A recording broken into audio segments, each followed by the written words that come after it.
దేశవ్యాప్తంగా పెను సంచలనం సృష్టించిన మీర్పేట మాధవి హత్య కేసులో సంచలన విషయాలు వెలుగులోకి వచ్చాయి. మాజీ సైనికుడైన గురుమూర్తి తన భార్యను దారుణంగా హత్య చేయడమే కాకుండా అత్యంత పాశవికంగా శరీర భాగాలను ఉడికించి మరీ మృతదేహం ఆనవాళ్లు లేకుండా చేశాడు. అయితే ఈ కేసులో పోలీసులు మరింత లోతుగా విచారించగా ఒళ్లు గగురు పొడిచే వాస్తవాలు వెలుగులోకి వచ్చాయి.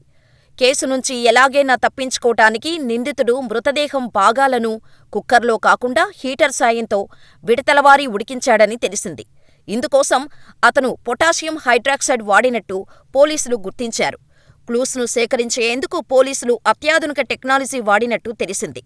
నిందితుడు గురుమూర్తి తన భార్య మృతదేహాన్ని మాయం చేసేందుకు ఎంతో తెలివిగా ప్లాన్ చేశాడు. మృతదేహాన్ని ముక్కలుగా నరికిన తర్వాత వాటిని ఉడికించటానికి పొటాషియం హైడ్రాక్సైడ్ ద్రావణంతో ఉడికించాడు. మృతదేహాన్ని నరికేందుకు కత్తి, చెక్క మొద్దును కూడా వినియోగించాడని తెలిసింది. వీటిని ఎక్కడి నుంచి తీసుకొచ్చాడనే విషయంపై పోలీసులు ఆరా తీస్తున్నారు. అయితే నిందితుడు గురుమూర్తికి మాధవి బంధువుల అమ్మాయితో వివాహేతర సంబంధం ఉన్నట్టు తెలుస్తోంది.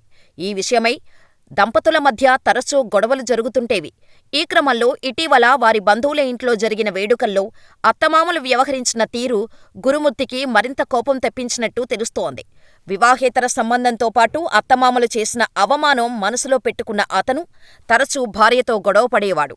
ఈ క్రమంలోనే సంక్రాంతి చేసుకునేందుకు భార్యా పిల్లలతో కలిసి నగరంలోని తన సోదరి ఇంటికి వెళ్లాడు.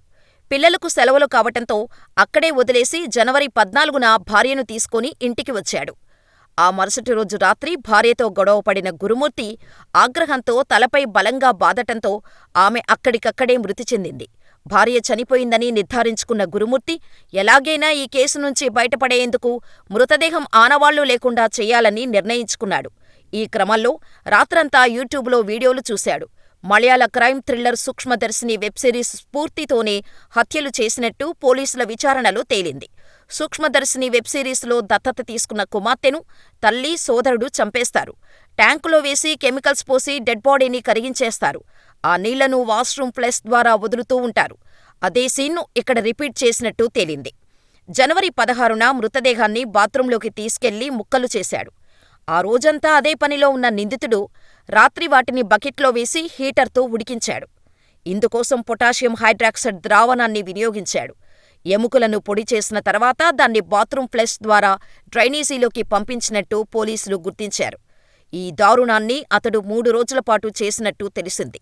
ఈ సమయంలో ఇంటి యజమాని తన కుటుంబంతో సహా బెంగళూరులో ఉన్నాడు. అలాగే పిల్లలు కూడా ఇంట్లో లేకపోవటంతో ఈ ఘాతకం బయటకు రాలేదు. వివాహేతర సంబంధం పెట్టుకున్న యువతిని పెళ్లి చేసుకోవడం కోసమే ఇలా చేసినట్టు ఆరోపణలు ఉన్నాయి.